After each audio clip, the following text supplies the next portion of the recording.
your forecast first. Sponsored by Matex Heating, Cooling, and Plumbing. Well, here we go again tonight with a little bit of snow showing up on the Storm Tracker Doppler as we take a look at things. This is very light, but some activity moving in from near Bloomington, also down near the Charleston, Mattoon area. Nothing major is expected from this. We're talking about less than an inch, maybe closer to a half of an inch of snow with this. But it doesn't take much to cause some issues, especially when it's this cold. 16 in Champaign right now. Then you've got the wind chill factored in. Feels like 4, but as you step out the door tomorrow morning, those wind chills down near 0 or maybe below 0 by a few degrees. We've got some warmth in the forecast, but along with that, another storm system that could bring us some snow for the weekend. We'll show you that when we come back. WCIA 3 News starts right now. Now on WCIA 3 News. One city is seeing an increase in overdose calls. What officials say that could mean is now on the streets. Plus, the governor made several promises during his budget address today, why several people don't buy it. And a PhD student dismissed from the U of I has been told he can return. What he has to agree to first. You're watching your local news leader. This is WCIA 3 News at 10. There's been a gradual uptick in heroin and opioid overdoses. That doctor says it's been happening since 2016, and some first responders are seeing more overdoses this week. Good evening, I'm Paul Cicchini. And I'm Jessica Coons. Firefighters say a new strain of heroin may be in Urbana. They say they've been called to more overdoses recently. The situation may sound familiar. Last night, we told you about a Champaign County deputy saving someone who overdosed earlier this month. WCIA 3's Bryce Beament joins us live from the newsroom. So, Bryce, what details did those first responders give you about what's happening here? The Urbana Fire Department told me they know when new heroin is being passed in the city. They told me when this happens, they can have as many as 15 overdose calls in a day. We see heroin overdoses kind of in batches. So what we notice is that when there is a new batch of heroin in the community, there seems to be an increased call volume for overdoses. And that's what Urbana firefighters have seen this week. Dr. Kurt Bloomstrand with OSF is the EMS medical director, so he knows how to treat people having an overdose.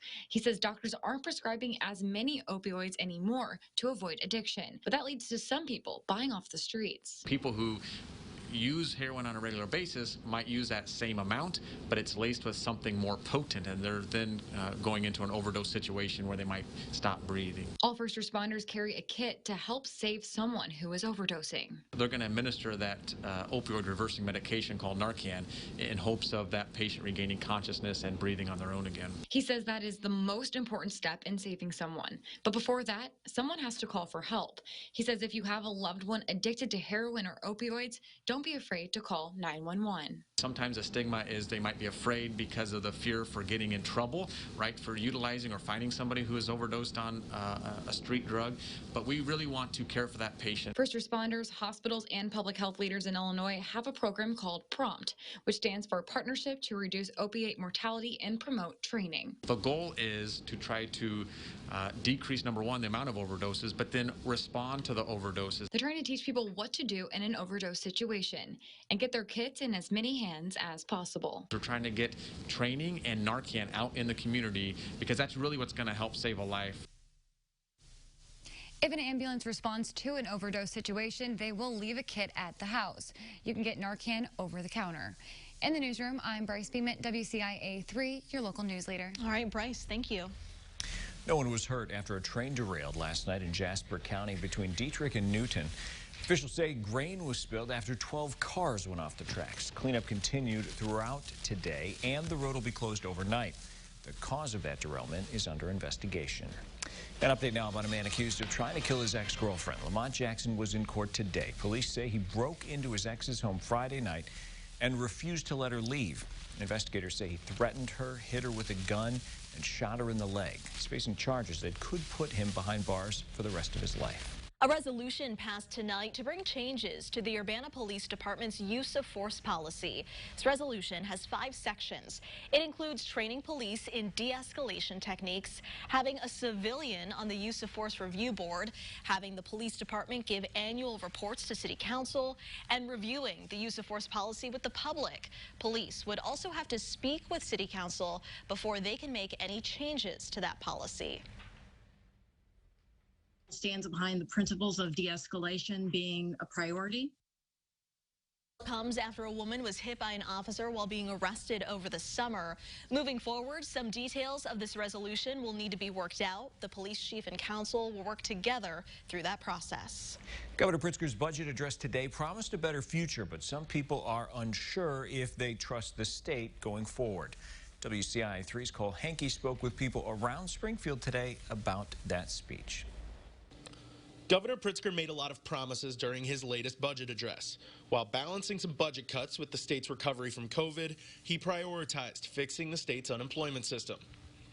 It builds upon work we have already done this year and will support new call center positions throughout the state, help run the newly created federal unemployment programs. The governor's ideas sounded good, but people I spoke with don't believe they can trust the state going forward. I want to be able to trust the state, but I honestly don't feel like I do because, as you know, in this state, we've had so much corruption in our political arena. Pritzker promised more help for small businesses as well, and at the same time, promised no tax increases over the next fiscal year. Support for small businesses must also be a priority. So many individuals lost their livelihoods because of the pandemic. Small businesses like restaurants and bars had to make enormous sacrifices to keep us all safe. Those sacrifices did not go unnoticed or unappreciated. But that sounded too good to be true for some. You know, they just sneak it in other ways. They say you're not going to have a raised income tax, but then they'll increase your gas tax or something else. Pritzker does still have his supporters. Several people told WCIA that they believe the governor is doing a good job and believe in him going forward. I believe he will do everything that he can to keep things from having to be raised, and, you know, I couldn't be happier. Reporting in Springfield, I'm Cole Hankey, WCIA 3, your local news leader. The governor's budget proposal doesn't put any additional money toward K-12 education. It keeps the funding the same as last year. A business owner in Champaign County says a grant helped save his business. Wooden Hog Barbecue received a business interruption grant after COVID-19 regulations took effect. Got $10,000 during the first round, $20,000 in the second round. The owner says the money was important for his business. It allowed us personally to make sure that anybody that wanted to stay employed at Wooden Hog could stay employed. We didn't lay off anybody that felt comfortable, safe, and secure enough to maintain their employment. They have two locations, one in Urbana and another in Champaign. The owner says without the money, he's not sure what might have happened to his business, but they're optimistic about the future of the restaurants. As for the latest on COVID-19 numbers in Illinois, nearly 1,800 new cases were announced today. Another 24 people have died. The positivity rate is holding steady. It's at 3.4%. A student who said he was dismissed from U of I for not following COVID-19 testing rules says he is able to return to campus, but he has to agree to a few conditions. WCIA 3's Jamie Mays is with us. So, Jamie, what does he have to do? Jessica, he's on conduct probation. He has to write 2 1,000-word essays and do 25 hours of community service. The Graduate Employees Organization, or GEO, says Ivor Chen was dismissed from U of I for COVID-19 testing noncompliance. He did not go to the campus testing sites because he thought he would not have to if he was working completely remotely. Chen released a statement and posted it online. He said he found out yesterday the disciplinary committee at the university changed his punishment, and he plans to accept it. Chen says he understands the university has had strict policies regarding COVID-19 testing, and that's important, but he said there should be fairness. It is equally important that the university maintains its commitment to a just and nuanced student conduct system in which the punishment fits the violation.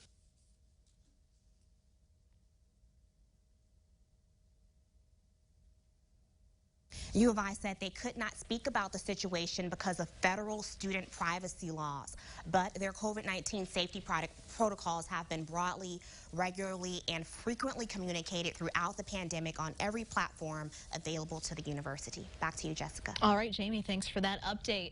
Chen is now hoping the U of I will make changes to its COVID-19 testing policy. He's recommending students get a written personal notice first to remind them they're not being compliant. If that doesn't work, he suggests a meeting with the COVID-19 response team, and his suggestion for a last course of action would be the start of a disciplinary process. Frigid air's been brutal. How you could get help keeping your home warm. Plus, plows are supposed to help clear the roads. Why that's a problem for one area. Kevin, if nothing else, it's all about the weather. It is indeed, and we've got more snow out there tonight. Let's take a look outside. That's our roofing dog on at Casey Summers' camera in Mattoon. As you can see, even just a little coating down there already being put down as this next round continues to move through. Okay, so when we come back, we'll talk about the snow for tonight, but there is a warm-up that you're going to like. We'll share it with you, and a weekend mixed precipitation event as well coming up.